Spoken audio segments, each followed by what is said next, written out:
అనంత కరుణామయుడు అపార కృపాశీలుడైన అల్లాహ్ పేరుతో ప్రారంభిస్తున్నాను. సూరే అన్నజ్మే 33 నుంచి 62వ ఆయత్ వరకు 3వ రుకు. తర్వాత ప్రవక్త, నీవు ఆ వ్యక్తిని కూడా గమనించావా?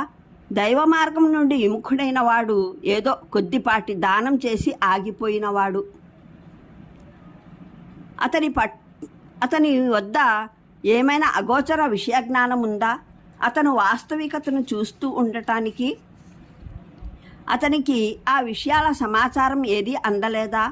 మూసా పత్రాలలోనూ విశ్వసనీయత, ధర్మాన్ని పూర్తిగా నెరవేర్చిన ఇబ్రాహీం పత్రాలలోనూ వివరించిన సమాచారం. ఆ సమాచారం ఏమిటంటే, బరువు మోసేవాడెవడు ఇతరుని భారం మోయడు. మరేమిటంటే, మానవుడు దేని కొరకు కృషి చేస్తాడో అదే తప్ప అతనికి మరేమీ ప్రాప్తం కాదు. ఇంకా ఏమిటంటే, అతని కృషి ఆనతి కాలంలోనే పరిశీలించబడుతుంది, మరి దానికి పూర్ణ ప్రతిఫలము అతనికి ఇవ్వబడుతుంది.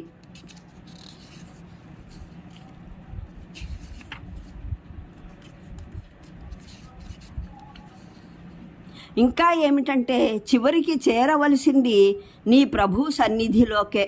ఇంకా ఆయనే నవ్వించిన వాడైనా ఏడిపించిన వాడైనా, మరేమో ఆయనే మృత్యువునిచ్చినవాడు, జీవనాన్ని ప్రసాదించినవాడు. మరి ఏమిటంటే, ఆయన ఆడామగల జంటను పుట్టించాడు రాల్చినప్పటి ఒక బిందువుతో. ఇంకా ఏమిటంటే, పునర్జీవనం ప్రసాదించడము ఆయన బాధ్యతే. మరి ఏమిటంటే, ఆయన సంపన్నతనిచ్చాడు, ఆస్తిని ప్రసాదించాడు. మరి ఏమిటంటే, ఆయన షిరా ప్రభువు. ఇంకా ఏమిటంటే, ఆయనే తొలి ఆర్ను సంహరించాడు, మరి సమూద్ని తుడిచివేశాడు, వారిలో ఏ ఒక్కరిని మిగిలనివ్వలేదు. వారికి పూర్వం నూహు జాతిని సర్వనాశనం చేశాడు. వారు అసలే అత్యంత దుర్మార్గులు, తిరుగుబాటుదారులు. ఇంకా బోర్ల పోయే జనావాసాలను విసిరివేశాడు. తరువాత కప్పివేసినదేదో వారిపైన కప్పివేశాడు. ఇది మీకు తెలిసినదే. సంబోధితుడా, నీ ప్రభు అనుగ్రహించిన ఏ శుభవరాలను నీవు శంకిస్తావు? ఇదొక హెచ్చరిక, మునుపు వచ్చిన హెచ్చరికల్లోనిది. రాగల ఘడియ దగ్గరలోనే వచ్చేసింది. అల్లాహ్ తప్ప మరెవడూ లేడు దాన్ని తొలగించేవాడు. ఇక ఈ విషయాలకైనా మీరు ఆశ్చర్యపడుతున్నారు? నవ్వుతున్నారే కానీ ఏడవడం లేదు. ఆడి పాడి వీటిని దాటవేస్తున్నారు. వినమ్రులవ్వండి అల్లాహ్ సమక్షంలో, వారి దాస్యము నిర్వర్తించండి.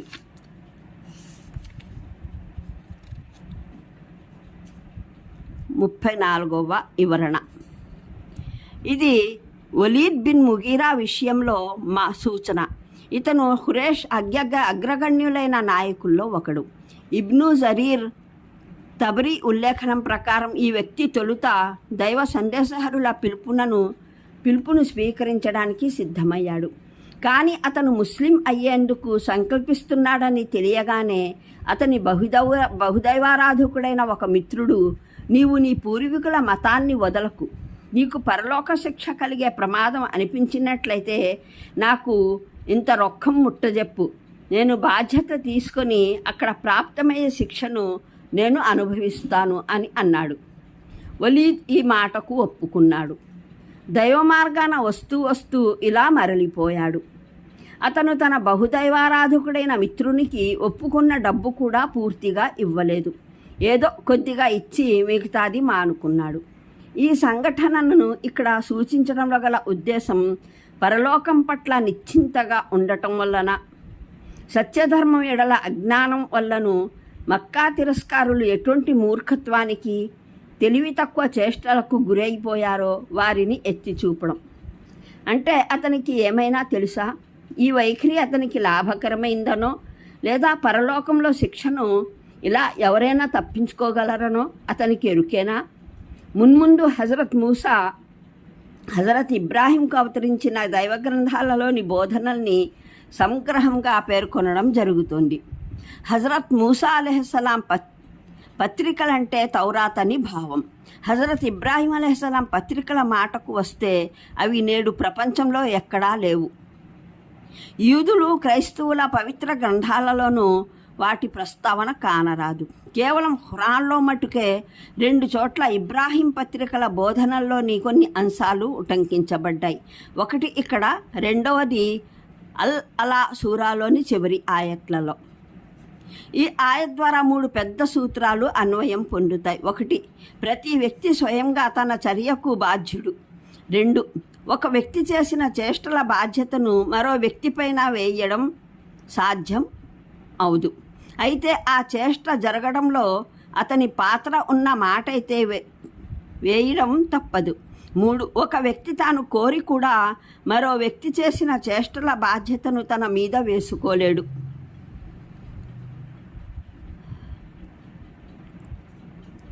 అలాగే అసలు అపరాధికి బదులు మరో వ్యక్తి శిక్ష అనుభవించడానికి సంసిద్ధత వ్యక్తం చేసిన అపరాధిని వదిలిపెట్టడము సాధ్యం కాదు. ఈ వచనం ద్వారా 3 సూత్రాలు వెలువడతాయి. 1, ప్రతి వ్యక్తి ఏది పొందినా అది తన ఆచరణ ఫలమే పొందుతాడు. 2, ఒక వ్యక్తి ఆచరణ ఫలం మరో వ్యక్తి పొందలేడు. ఆ ఆచరణలో అతని పాత్ర కూడా ఏదైనా ఉంటే తప్ప. 3, ఏ వ్యక్తిని ఏ కృషి శ్రమ లేకుండా ఏదీ పొందలేడు. ఈ 3 సూత్రాలను కొందరు ప్రపంచ ఆర్థిక వ్యవహారాలకు తప్పుడు రీతిలో అన్వయింపజేసి పరిణామంగా ఏ వ్యక్తికి తన కష్టార్జితం తప్ప మరి దేనిపైన ధర్మబద్ధమైన సామ్యం ప్రాప్తం కాదని అంటారు.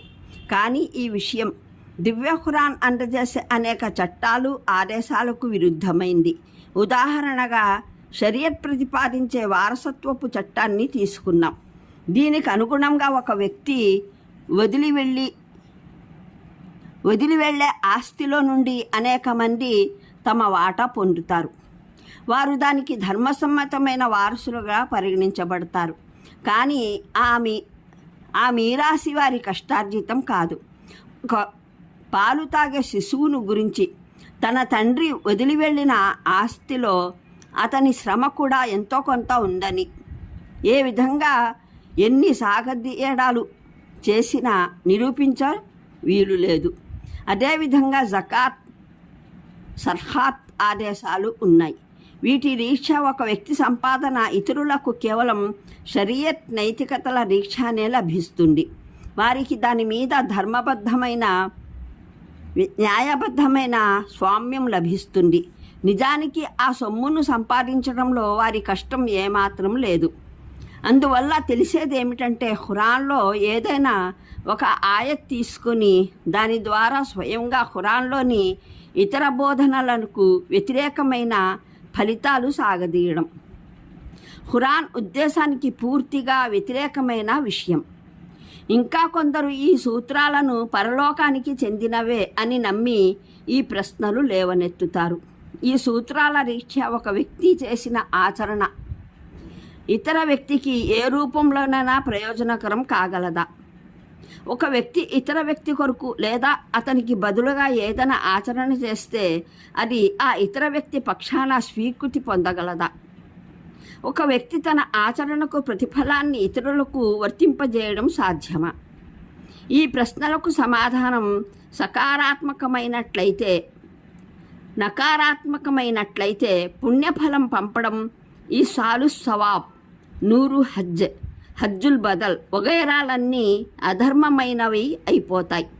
అంతేకాదు ఇతరుల కోసం చేసే మగ్ఫిరత్, దువా, క్షమాపణపై ఆర్ధింపు సైతం అర్ధరహితమైపోతుంది. ఎందుకంటే ఈ దువా కూడా ఎవరి కోసం చేయబడిందో అది ఆ వ్యక్తి సొంత ఆచరణ కాదు. ఇటువంటి అతివాదపు దృక్పథం